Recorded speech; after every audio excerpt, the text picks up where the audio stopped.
Today we're going to wrap up our video series on the use of GLP-1 agonist medications like Wegovy and Ozempic within psychiatry and how these medications may compare with ketogenic therapy. Welcome back to Metabolic Mind, a nonprofit initiative of Bazooki Group, where we share resources at the intersection of metabolic health and mental health, and metabolic therapies like ketogenic therapies as treatment for mental health disorders. I'm Dr. Brett Scher. Now, we've had interviews with Dr. Matthew Bernstein, Dr. Rodrigo Mansour, and Dr. Roger McIntyre, all who have slightly different approaches to the use of these medications. So let's synthesize what we've heard and see what this may mean for you if you're considering these medications.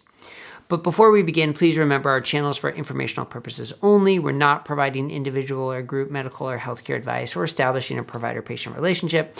Many of the interventions we discuss can have dramatic or potentially dangerous effects if done without proper supervision, so consult your healthcare provider before changing your lifestyle or your medications.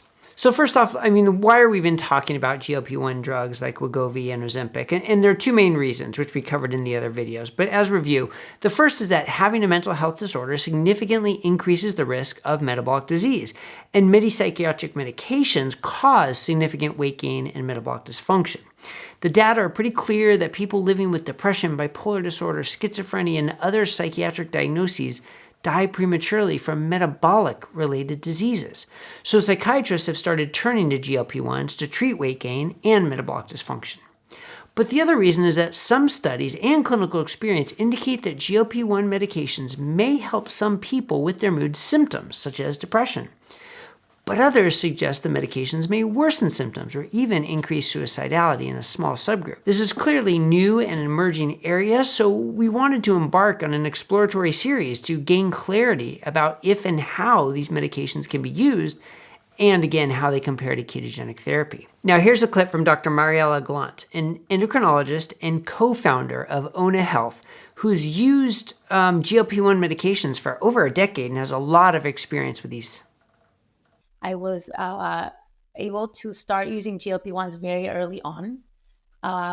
From 2005, I think already we had the clinic with the most Victoza prescriptions. What happens is that patients have a ton of side effects. So while there are a lot of great things to GLP-1s, they also make people feel bad a lot of the time. And they're trying to stick with it because there are no real good alternatives.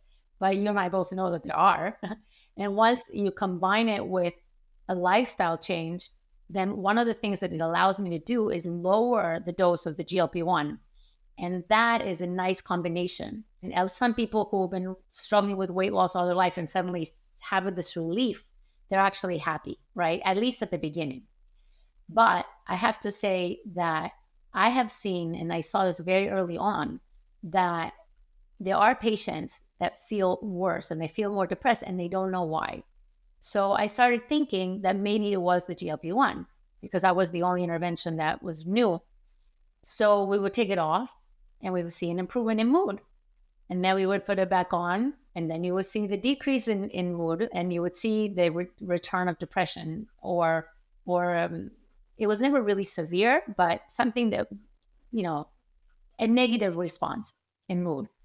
Now, I think that's great insight. One thing we can take away from all our interviews is that most of psychiatry, or all of medicine for that matter, is still focused on medication-based solutions. It's how doctors are taught. And let's be honest, it's easier to prescribe a pill or a shot than discuss lifestyle, and patients are more likely to take a pill or an injection than change their lifestyle.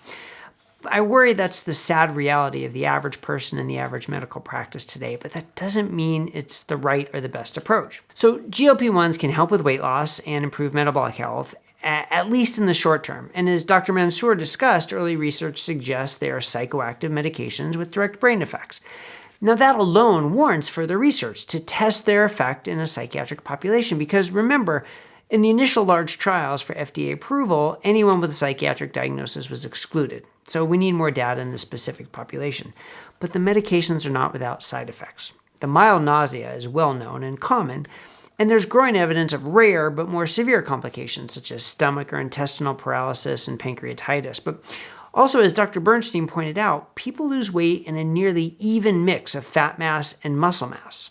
When someone goes on one of those weight loss medications but does not change their diet does not change into an exercise regime, my worry is that they're losing as much lean body mass as they are losing fat mass at times. And that's really observable with certain people. But also, I mean, that's borne out in studies. Whenever they've reported body composition, seems to be about a 1-to-1 ratio of losing lean body mass to losing fat mass.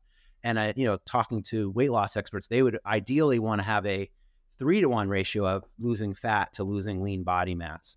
So I really worry about the people who are losing lots of weight with these medications, not eating enough protein, having a calorie deficit, and then losing lots of lean body mass over the course of a year or two, then never being able to make that back up in the future, potentially, and setting themselves up for a lot of health issues due to the low muscle mass over the course of their lifetime. I worry that we're going to have an epidemic of sarcopenia in 10 or 20 years from all the people taking these medications. And Dr. Glandt shares those concerns. You're basically starving yourself, right? You're causing a lot of, you can become depleted of nutrients very quickly, in my opinion. People tend to choose the carby options instead of going for the meat. This is really an issue because people have like an aversion to protein for some reason on this medication. And therefore, I'm very concerned about getting bad nutrition. So for healthiest weight loss, we prefer losing fat mass while maintaining muscle or lean mass, or even building it. And as with many weight loss drugs, you can become dependent on the drug for the effect. Studies show as soon as you stop the drug, the weight comes back on, although not the lean mass, only the fat mass for most people. Now, does all that mean we should avoid these medications? No, not necessarily. Instead, it may be best to view them as a potential bridge treatment or an adjunctive treatment with purposeful lifestyle interventions. GLP1, GIP, agonist medications might be the ideal approach for certain individuals.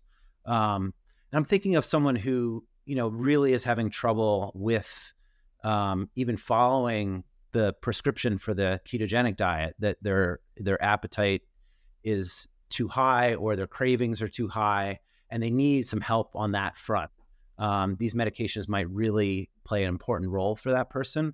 But I'd also think that it's key when someone is, using one of these medications that they have to be, doing something else in terms of their diet and exercise to really minimize those potential, issues and problems, because I don't think it's a great scenario for someone to have to be on one of these weight loss medications for the rest of their life.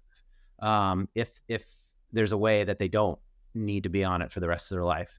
Some people, it may be that they do stay on it for the long term, but I think ideally we would rather not have someone stay on a medication like that for the long term.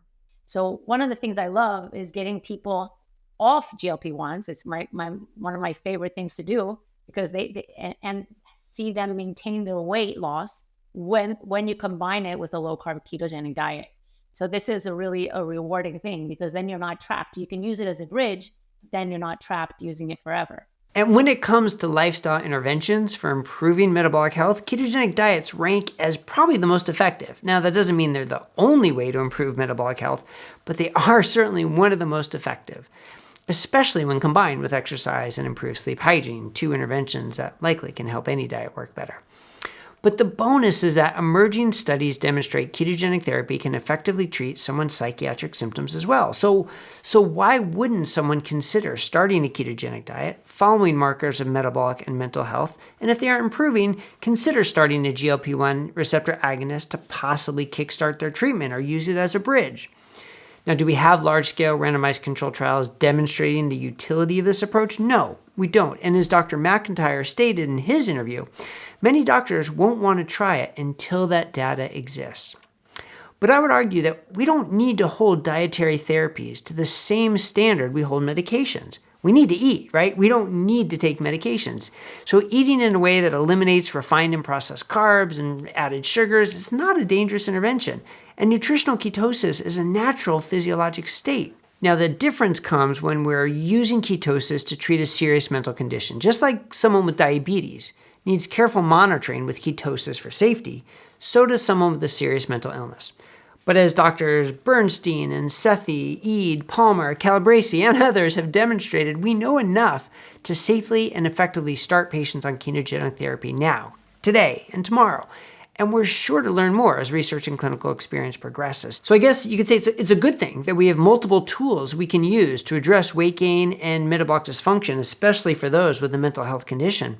And it's a good thing that we have emerging therapies that can treat symptoms of mood disorders. We just have to make sure we use those treatments in a way that maximizes the benefits while minimizing adverse effects and sets the patient or you up for a lifetime of improved health. That's what you should want for yourself or for your loved one. Now, for some, that could be starting with ketogenic therapy. For others, it could be a combination of ketosis and weight loss medications. But hopefully, it will always be combined with appropriate exercise and sleep. While all this isn't necessarily earth-shattering, I think it's important to show the synergy, the potential usage of the medications and lifestyle together, but with lifestyle coming first, not necessarily medications coming first, which is a little bit opposite, I think, of the mindset of medicine currently. I hope this wrap-up was helpful. If it was, please like and subscribe, as that can help others find our content. And please go back and watch the other interviews about this topic if you haven't already. And you can follow our content here at Metabolic Mind for even more information about metabolic psychiatry and ketogenic therapies for mental illness. Thanks again for watching. I'm Dr. Brett Scher. We'll see you here next time at Metabolic Mind, a nonprofit initiative of Bazooki Group.